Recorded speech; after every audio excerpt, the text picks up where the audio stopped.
Antes de começar o vídeo, eu quero que você comente qual é a sua profissão, ou se você é estudante, e de que cidade você é e quantos anos você tem.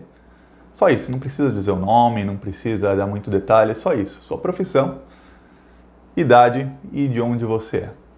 Agora vamos falar sobre a entrevista do Lula no UOL. O Lula deu uma bela entrevista ao UOL, onde ele falou de vários temas. Eu concordo com quase tudo o que o Lula disse, e é legal quando você vê um líder político que você admira e você analisa a entrevista de uma maneira crítica e mesmo assim você concorda com quase tudo. Quando o Lula fala de política externa, ele fala com, sim, um grande líder que foi respeitado no mundo inteiro e tudo que ele fala realmente é verdade. Quando o Lula fala da economia, de priorizar os mais pobres e tudo mais, são poucos políticos hoje, líderes no Brasil, que têm esse discurso, porque a maioria são da direita ou do centrão e eles só olham para os mais ricos, eles não olham para os mais pobres. E o Lula continua olhando para os mais pobres, olhando para o trabalhador, olhando para as pessoas e querendo mudar a realidade das pessoas mais pobres. E ó, quando eu falo mais pobre, é o seguinte: se você ganha menos de 10, 15 mil por mês, você está inserido nos mais pobres. Os mais ricos são aqueles que ganham mais de 15 mil por mês, 20, 30, 50, 100 milhões. Esses são os mais ricos. Os outros estão todos num bolo, que são os mais pobres. Ok. Mas tem a parte que eu tenho que fazer a crítica construtiva, porque eu, Thiago, eu acredito que da discussão nasce a luz. Se eu tenho uma opinião, você discorda, você comenta, você me diz seu argumento, por que você discorda em partes do que eu falei. Eu posso ler seu argumento e aprender com você. E se eu contra-argumentar, você pode aprender comigo e da discussão nasce a luz. Todos aprendem quando discutimos civilizadamente. Por isso eu tenho que fazer uma crítica construtiva ao Lula. Porque as intenções do Lula são, dá para perceber, são as melhores possíveis. E tem gente que, mas o Lula é ladrão, não sei o quê, principalmente antipetistas. E aí eu volto a dizer, o Deltan Dallagnol, o Sérgio Moro, eles grampearam o Lula por 3 meses, tentando achar uma prova, eles não acharam nada contra o Lula. Eu quero ver um cidadão brasileiro que, se você grampear a pessoa por 3 meses, todas as conversas, sem a pessoa saber, você não acha nada contra essa pessoa, assim, nada, pelo menos alguma coisa que a pessoa fique envergonhada que alguém saiba. É difícil, muito difícil.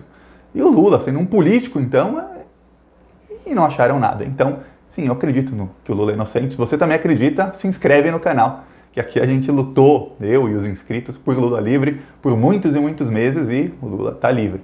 Agora vamos à crítica construtiva. O Lula foi perguntado sobre líderes de esquerda.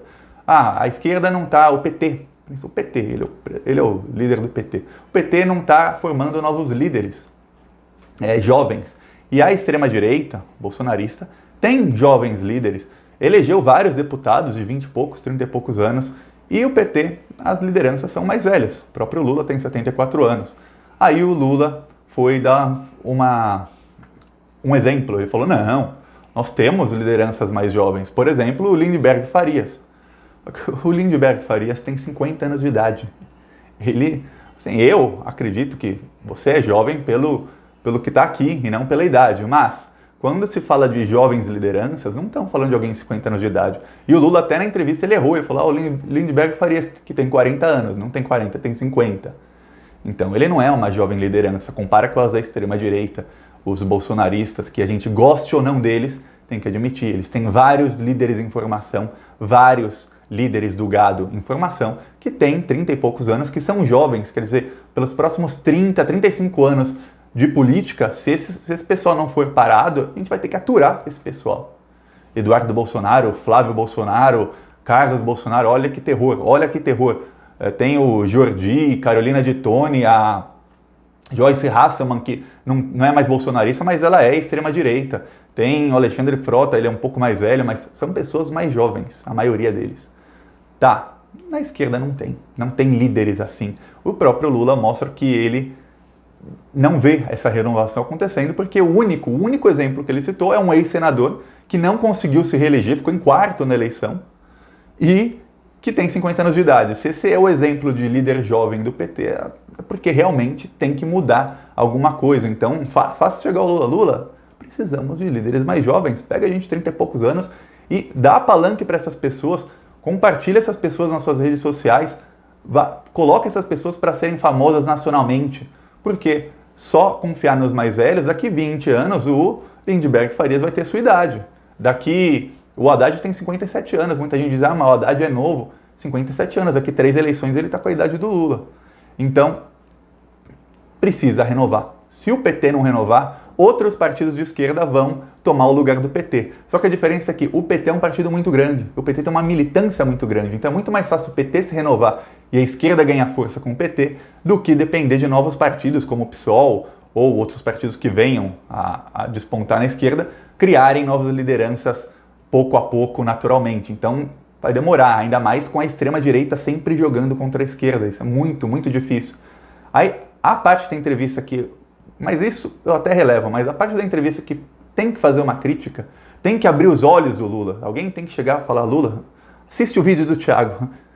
É a parte em que ele fala sobre, emendando na parte sobre líderes mais jovens, ele fala sobre a comunicação. Ele fala, se alguém mais jovem quer ser líder, vai na porta da universidade, fala com os estudantes, vai na porta da escola, fala com os estudantes. Aí ele falou, na minha época era fácil porque a fábrica da Volkswagen tinha 44 mil trabalhadores, hoje tem só 10 mil. Eu ia lá na porta e falava com 10, 20 mil pessoas. E é verdade, quem não conhece a história do Lula, ele ia na porta de fábrica, ele fazia o discurso, falava dos direitos dos trabalhadores, ele unia os trabalhadores todos em torno dele e todo mundo falava, pô, esse cara me representa, esse cara tem boas intenções, esse cara é quem eu quero como presidente. Isso já muito antes dele ser presidente, foi assim que o Lula se tornou o Lula. Tá. Hoje em dia não precisa. Avisem para o Lula, não precisa ir na porta da fábrica, não precisa ir na porta da escola e da universidade. Outro dia me falaram numa universidade aqui perto, todos os alunos te assistem, Thiago. Eu falei, caramba, eu nem sei onde fica a universidade, falaram o nome, eu nem sei onde fica a universidade e eles me assistem. Por isso que eu pedi para você, comenta a sua profissão, de onde você é e a sua idade. Você está me assistindo. Eu não fui na porta da sua casa, eu não fui na porta do seu trabalho para que você me assistisse. Não precisei. Eu nem saí do quarto da minha casa. Eu estou aqui e eu consegui chegar até você. O Lula, ele tem 74 anos, ele já teve câncer, ele tem que ficar viajando, ele acha que ele tem que viajar pelo país, de lugar para lugar. As pessoas que encontram o Lula falam que ele está cansado. Ele realmente está cansado, ele tem 74 anos, ele já teve câncer, ele está viajando pelo país na melhor das intenções, mas ele não precisa sair da casa dele para alcançar milhões de pessoas. Ele só precisa de uma estratégia de comunicação. Se a estratégia for mal feita, ele já alcança milhões de pessoas. Se for bem feita, ele alcança o país inteiro. Aí o Lula falou, hoje em dia está mais difícil chegar nas pessoas. Aí ele usou esse exemplo de ir na porta da fábrica, na porta das escolas, das universidades. Eu estou aqui refutando, falando, não precisei ir na porta do seu trabalho. Outro dia eu publiquei um vídeo falando que o Paulo Guedes roubou dinheiro da aposentadoria dos trabalhadores dos Correios e eu recebi centenas de comentários e até de gente falando comigo no WhatsApp dizendo, eu trabalho nos Correios, eu trabalhei nos Correios e realmente roubaram parte da minha aposentadoria. Gente falando, estão me roubando R$300 por mês por causa do Paulo Guedes. Ou seja, eu não fui na agência dos Correios falar com eles, mas eu os alcancei, eu cheguei neles. Falando num vídeo que não tinha nada a ver, o título não tinha nada a ver com Correios, era os negócios sujos de Paulo Guedes, mas eu cheguei nesses trabalhadores, veja bem. Então, pode-se chegar nos trabalhadores sem precisar se locomover, sem precisar ir, porque está todo mundo na internet, Lula. Todo mundo está na internet. O Lula falou, hoje tem muito Uber, os Ubers não têm sindicato, é mais difícil e tal. Eu pego Uber quase todo dia, eu não tenho carro desde que eu vim morar no Brasil. Todo Uber que eu pego, quando eles deixam o celular assim no carro, para ver o GPS, em cima fica as notificações de grupo. Grupo, Uber, eu moro em Maceió, Uber Maceió, Uber Trânsito Maceió, Trânsito Maceió, assim, pá. A cada 5, 10 segundos ele recebe uma notificação de algum grupo de WhatsApp. Você não precisa ir até eles pessoalmente. Eles estão em grupos de WhatsApp, tem grupos no Facebook de entregadores, tem grupos com mais de 20 mil pessoas e ali eles falam dos problemas deles, e eles debatem, e eles reclamam, e eles dão soluções. E tem grupos no Facebook com mais de 20 mil pessoas. Não é um grupo não, são vários. Tem grupos de Uber no Facebook, tem centenas de milhares de grupos pelo Brasil afora de Uber, de entregadores, dessas pessoas que hoje a mídia está falando são empresários de si mesmo, empreendedores. Eles têm grupos no WhatsApp, eles estão reunidos. A esquerda não vai chegar neles indo pessoalmente, porque realmente não tem como achá-los. Eles não estão todos trabalhando no mesmo lugar, eles só trabalham no celular. E eles têm grupos. A extrema-direita chegou neles. Pega um Uber, você na sua cidade, a não ser raros lugares do Brasil, pega um Uber e tenta falar com ele de política, você vai ver que a maioria é bolsonarista, ou se não é mais bolsonarista, se já se arrependeu, eles são antipetistas. Eles são antipetistas. E nos grupos deles, o que o Bolsonaro fala chega. Pergunta de alguma coisa que aconteceu nos últimos meses, ele vai ter, mesmo que ele não goste do Bolsonaro, ele comprou a narrativa do Bolsonaro, porque chegou a ele, porque o Bolsonaro, a estratégia de comunicação dele chega nessas pessoas, e chega facilmente nessas pessoas, via WhatsApp, via Facebook, via Instagram, via Twitter. Twitter menos, o Twitter é mais institucional, jornalistas usam, políticos usam, mas o povão mesmo tá no Instagram, agora no TikTok e tá no WhatsApp. Ele que tá aí no Facebook, então nessas redes. O TikTok é uma nova. A esquerda tem que começar a entrar no TikTok, porque daqui 2, 3 anos vai bombar igual o Instagram e o Facebook. Então é bom, já olhar à frente do seu tempo, porque é isso que a extrema-direita faz. E agora, né, antigamente nós tínhamos, a Globo era a grande inimiga, o PT tinha que ganhar da Globo para ganhar a eleição, porque os protegidos da Globo eram os do PSDB, os tucanos, e aí o PT tinha que mostrar, não, somos melhores que os tucanos, e ganhava da Globo e dos tucanos. Hoje, a Globo está perdendo força. A Globo ainda fomenta o antipetismo, mas além da Globo, temos as redes sociais mais poderosas que a Globo, e cada dia que passa, são algumas milhares de pessoas que deixam de assistir a Globo para sempre, que desligam a TV e falam, não preciso mais disso, porque se eu quiser ver série, eu vou na Netflix, se eu quiser ver vídeo de alguma coisa, eu vou no YouTube, se eu quiser ver notícia, eu tenho podcast, eu vou no YouTube mesmo, e eu não preciso mais da Globo, não preciso mais essa programação que cada hora tem uma coisa, não, assisto o que eu quiser na hora que eu quiser, não, na internet. Então, cada dia que passa, são milhares de pessoas que deixam de assistir a TV para sempre, e milhares de pessoas que vêm para a internet para sempre. E muitos deles são jovens, muitos deles não sabem como foi o governo do Lula, como foi bom para o Brasil, não sabem todos os bens, as coisas boas que o PT fez para o Brasil, e muito menos eles não sabem como era ruim antes do PT. Eles não sabem da miséria, daquelas filas de emprego, eles acham que essas filas para emprego agora é culpa do PT, eles não sabem que não era assim no governo do PT, e que era antes, e que quem mudou isso foi o PT, não sabem.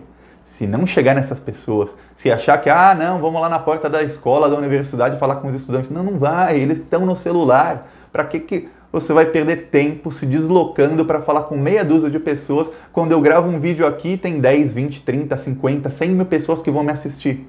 Se não comentou ainda, comenta. Qual é a sua profissão e de onde você é. E aí, se alguém conhece o Lula, fala, Lula, assiste esse vídeo. Assiste, é uma crítica construtiva. A esquerda tem que entrar no século XXI. Eu falo isso aqui todos os dias praticamente. Se não entrar com estratégia de comunicação de massas, eu falo isso sempre, não vamos ganhar mais a extrema-direita, nós não vamos ganhar. Porque cada dia que passa é uma pessoa a mais, 2 pessoas a mais, 3 pessoas a mais que entram nas redes sociais e que não lembram como foram os governos do PT. Então essas pessoas não têm esse sentimento pelo Lula que eu tenho, que você deve ter, que a gente gosta do Lula, que a gente confia. Não, essa pessoa simplesmente acha que o Lula é um político mais velho do que os outros novos e que ele foi presidente e ele é petralha, ele é isso, ele é aquilo, e essa é a narrativa que eles vão comprar porque isso é o que chega até eles. Se a esquerda não chegar neles, isso é o que vai acontecer e tende a piorar. Só tende a piorar porque as redes sociais cada vez mais, como eu disse, têm mais poder. Então, comenta aí, e aí vou mostrar quando o Lula, se ele chegar nesse vídeo, lê os comentários e veja, olha só quanta gente, quantas pessoas de profissões diferentes, locais diferentes do país que chegaram até esse vídeo, que comentaram ainda, se dispuseram a comentar, né? Ver o vídeo é uma coisa, comentar já é outra. E eu não precisei ir na porta do trabalho de nenhum de vocês. Eu não precisei sair da minha casa para chegar até vocês. Eu só tenho um canal no YouTube e o Lula pode chegar muito mais gente, gastando poucos minutos do dia dele, sem sair da casa dele, ficando lá com a Janja, feliz, abraçado, o resto do dia, descansando, porque do jeito que tá, ele só se cansa, a voz dele, ele vai perdendo a voz cada dia que passa, ele vai perdendo saúde, quando ele podia estar se recolhendo e alcançando mais gente do que ele alcança hoje. Só precisa do quê? De organização. Parar, ver a cartilha da extrema-direita, como é que eles chegam nessas pessoas, e isso eu falo aqui todos os dias, tem uma cartilha muito simples de aprender. Mandar os assessores dele aprenderem ou contratar outros que aprendam, e aí colocar isso em prática e chegar a milhões de pessoas sem se cansar tanto. Chega na época da eleição, aí sim, tem que ser corpo a corpo, tem que ir lá, mas antes disso não precisa. Descansa, Lula, descansa e se cuida, que nós precisamos de você. E se você gostou do vídeo, curte, compartilha e se inscreve no canal. É importante se inscrever no canal, aqui a gente traça estratégias todos os dias e denuncia o desgoverno Bolsonaro todos os dias. É isso. Falou.